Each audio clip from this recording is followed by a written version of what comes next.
Okay, so a little different content than what you're used to, but I had so many people ask me about how to make my tinctures that I figure I'll start doing some videos as I'm processing everything. So what I have right now is a bucket full of mugwort.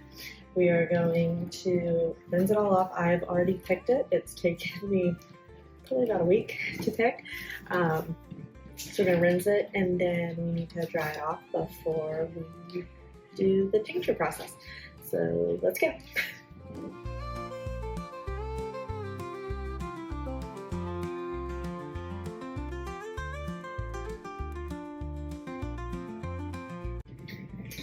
So while I'm doing this, I want to tell you a little bit about mugwort's properties, what it's for.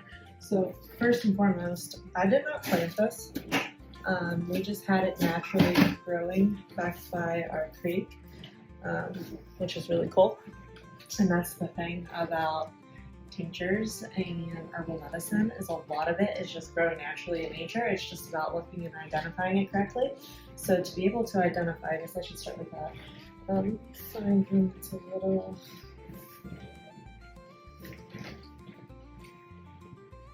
It's a little pretty dried out at this point. So here's one. Okay, so before they dry out, it's gonna be green. See, this one's still drying out, but it'll be green, and then it'll have a silver underneath. So you see, so green side and then silver underneath. That's how you identify mugwort. It is really good. It is really good for joint pain, arthritis pain. If you are not getting your period or your period is irregular, it's really good for helping regulate it. It is also really good for menopause symptoms as well. And then also digestion, so like bile flow, if you're having any issues with going to the bathroom, that kind of thing. So really good properties for it. Now with this, the amount that I have, technically, I'm not just going to show you how to make a tincture, I'm going to show you how to make an oil too, because I'm going to make both oil and tincture. Tincture is what you ingest, and then oil is what you can use. You can add it to soap, you can add it to, you can make like salves, balms out of it, that kind of thing. So we're going to do it for both, just because it's for both ways. Now the one thing you do have to be careful with mugwort is there's actually, it's pretty cool. I haven't experienced it yet because I haven't tried it. I guess technically I kind of did without even realizing it. It was actually just the other night. So mugwort has this property of giving you very, very lucid dreams. So you can actually use it like if you are trying to, if you're trying to figure out your path or looking for guidance, wanting to remember your dreams more, to feel the deeper meaning to them, that kind of thing. You can use mugwort for that, which is pretty cool. Now the other night I stayed up, I was picking leaves, and I ended up waking up, I don't know what time it was, 3, 4 in the morning with an excruciating headache. Excruciating headache. So I'm not sure if it was from picking, and it just like kind of infusing into my skin, and it was actually like, honestly, could have been my body telling me something, because I did not have enough water that day. So that could have actually been the mugwort doing what it's supposed to do. I'm not sure, but that is one property of it that, I mean, is a possibility that can happen if you do take it. So I would just be careful in that sense. Maybe not taking it before bed if you are too afraid of lucid dreaming or worried about what that even entails. Stick to it during the day if you need it, so that you don't run the risk of having any kind of crazy dreams. If it's something you don't mind, then go for it. You can't even smoke this. So like if you were to add it to some kind of smoke mixture, you can also smoke it. Interesting. It has like a very, I don't know how to explain the smell. It's unique. I'll say that. But it's a very, it's an herby smell. It has smell. Not flowery. I would say more woodsy than anything. But it'll be interesting to see how it ends up in tincture. I will say that I actually opened my goldenrod, which we're going to get to that one too. I'm going to do that in a separate video, go over the goldenrod, because I have some that I'm actually getting ready to process into a tincture right now. So we'll go over that in a second. But I opened one of my goldenrod jars to make sure that the stems weren't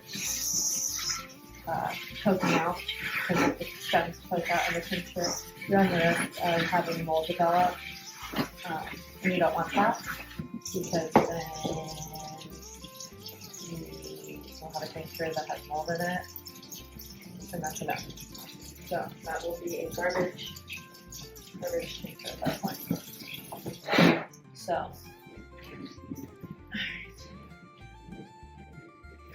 okay, all the mugwort is washed. Now we have to dry. So here's the thing. If anything feels even slightly damp, it needs to sit out until it is fully dry. So I'm going to grab another towel and I'm going to start patting these down. But if anything still feels wet, it is going to sit out a little bit, because you do not want moist herbs in your tincture. Otherwise, again, you run the risk of mold, and we don't want that. So let's go. So I actually just started getting into making my own tinctures this summer. And my first one that I made was oil of oregano. And it ended up really, really good, and it works really, really, really, really, really well. So that's one that I plan to do a video on too, because that one you are going to be able to use during all of the sick season.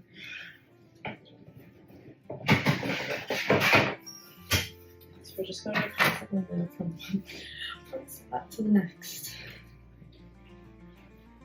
And the one thing that you can do is, like, I can set the oven to 200 degrees and it will help dry these out a little bit faster. I'm not looking to fully dehydrate them, I'm just looking to dry. When it comes to, and you can see, like, this is a lot of mix of live and dried. When it comes to tinctures, usually, and it's kind of controversial, everything that I've read, honestly, there is a mixture of people that are saying that you want them dry and then you want them fresh. So my first oil of oregano was done dry. I have another one that's actually going to be ready to jar technically tomorrow, on Monday, which is, I'm probably going to post this way later, but that'll be September 30th. Yeah, September 30th. So I'll be jarring them then. And that one I used fresh. So we'll see what the difference is in potency. What I have read about potency levels being with the fresh versus the dry is the fresh, I would process longer, 1 and 2. I guess you have the possibility of it to be a little bit more watery, whereas the dry, you can get more of the nutritional benefits from it, but that kind of doesn't make sense to me because if it's dry, I feel like that's depleting the nutrients in it, but I don't know. I think everyone has their different way of doing the processing and just what works best for you. Now, with oils, you do want dry. You don't want fresh for oils. To infuse oils, definitely do not want those to be fresh.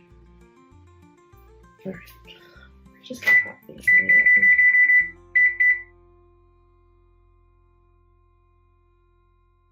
It's gonna be easier that way, especially with the amount that we have, because I'd like to get these all canned, jarred tonight. This is a forever process, and this is actually, I guess technically you could say that this is my hobby at this point, but just anyway, natural medicine. So you could call it a hobby, but I say that it's a necessity. I have to do it because my son depends on it, my husband depends on it. I mean, my son has a stuffy nose right now, and we've been doing homeopathic remedies and it's working great. My husband keeps saying that his throat's getting sore, so we're doing homeopathic remedies and he's taking the oil of oregano. My clients, now, and that's the other thing, if you don't want to process this stuff, I would love to talk about just supplement wise and everything, because obviously that's what I do for a living. But I'll recommend my girls, if they're getting sick, always take oil of oregano. Oil of oregano is a natural antimicrobial, antibacterial, anti-inflammatory, anti-parasitic. It kills everything. It kills everything. So that is literally a staple that you should have in your house, no matter what. For this cold, flu, whatever season it's going to be. I don't even know anymore. But yeah, definitely something to keep on hand if you're not going to make your own. Regardless, making your own, it will take at least 6 to 8 weeks till you actually have a tincture that you are able to use. So if you're looking for something quick right now, then that's when I would direct you to supplements. And the one thing I will say is not all supplements are created equal either. So don't go shopping at CVS for oil of oregano. That's all I have to say. That can be a topic of discussion another time, but feel free to reach out. All right, we're just gonna keep doing this, and then I'll come back when I'm getting ready to process it all. Okay. All right, as you can see, I am now in my pajamas. It is 10 o'clock at night. So after I stopped the last video, Huntley had just gotten up from his nap, and then we had dinner and bedtime and everything. So everything had to go on hold. Kitchen was a disaster. It was fun, super fun. But I gotta get all of this into jars.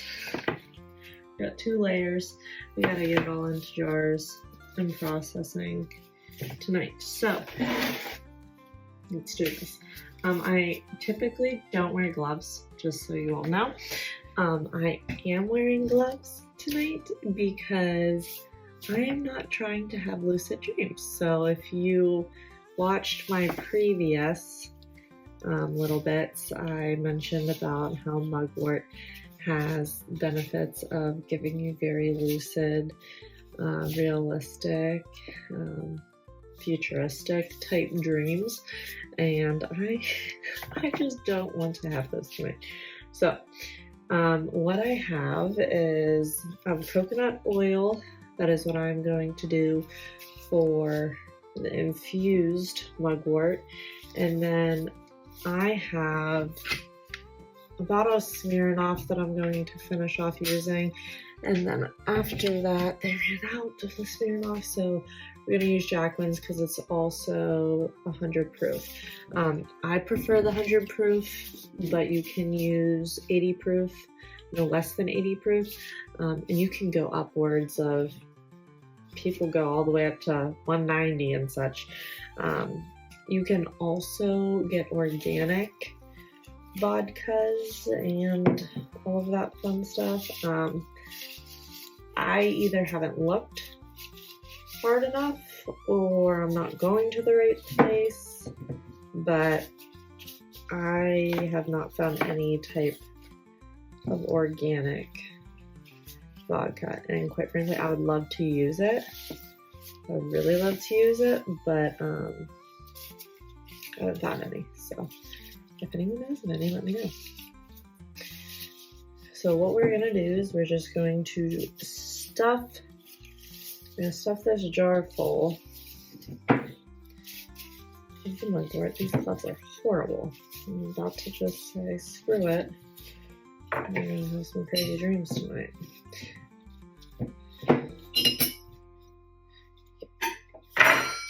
So you're gonna have crazy dreams. I'll try to scrub it off after. I just can't do it. I don't want super long pieces because what will happen is when we're processing, you do not want anything to really stick up through because then you run the risk of mold. You don't want mold. So I'm just going to snap any as I see.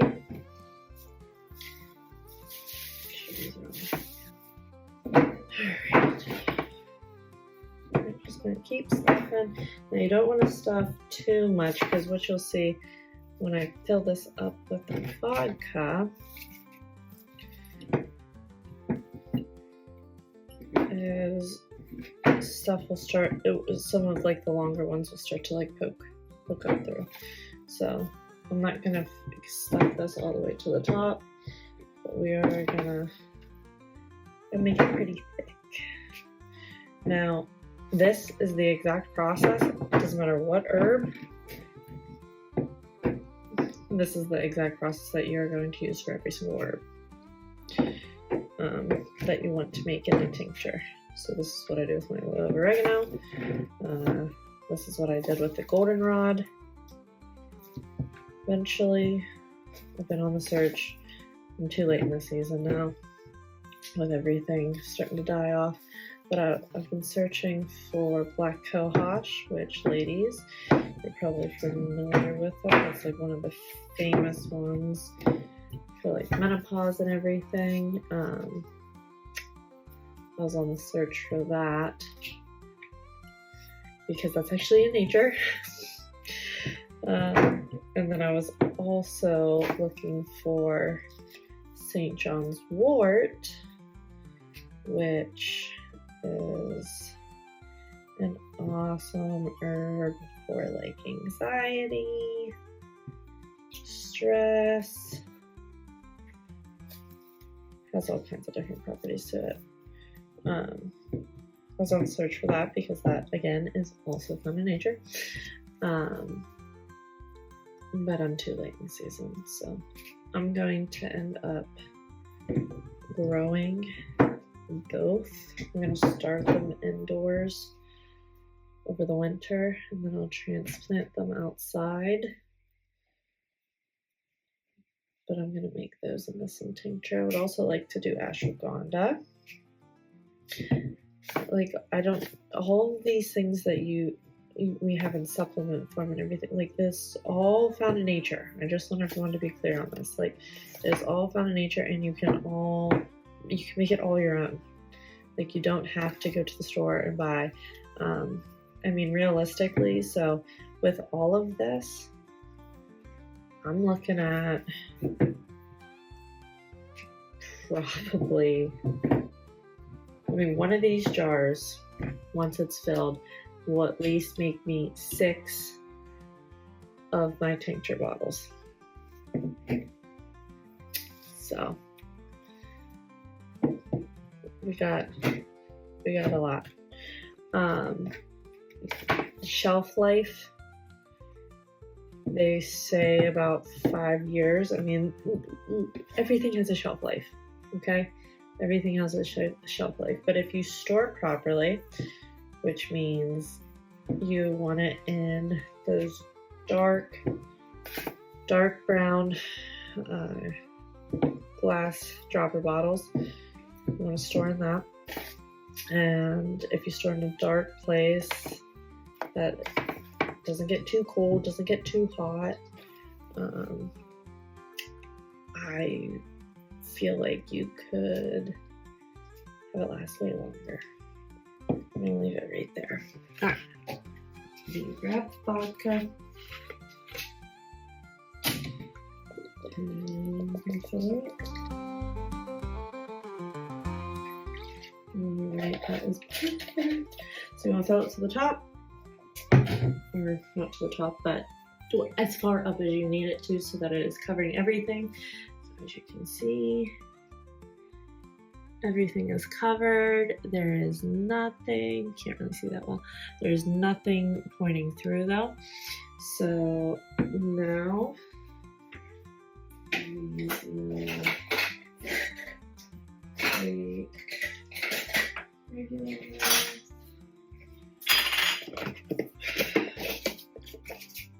our jar lids. This is really cool. I did not go out and buy all of this canning stuff. This is all my grandfather's. He was big into canning, so we had all of it up in the attic, and I decided to hang on to it, not even thinking that like this is what I was going to be doing. What? Jeez, how many months now? February, March, April, May, June, July, August, September, almost 8 months now. Didn't think that this is where I would be. I'm gonna keep processing. It's like my favorite word right now.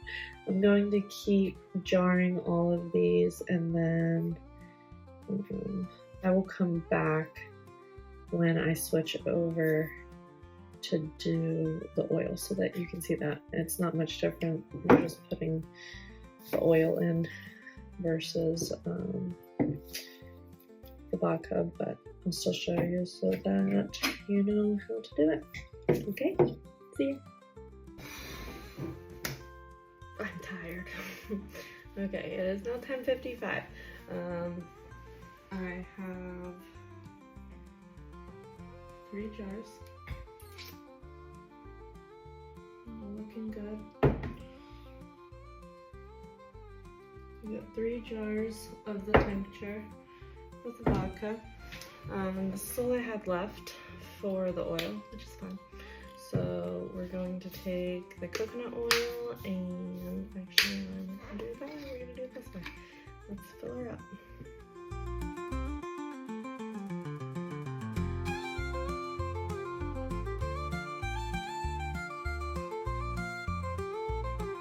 Just want to make sure that everything is covered. Looks like everything's good. So now I'm going to label all these with today's date, and in about 6 to 8 weeks, preferably, I'm going, because of how I like to do mine, I'm going to do 8 weeks for these.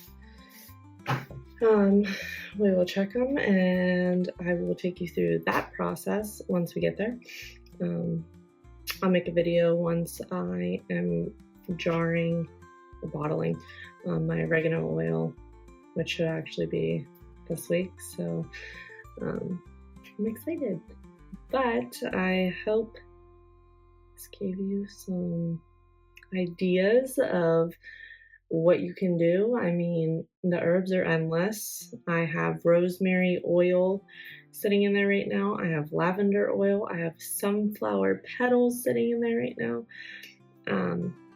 There's so many things that you can do. It's just doing it and then using it. That's the biggest thing. You have to make sure that you're using it.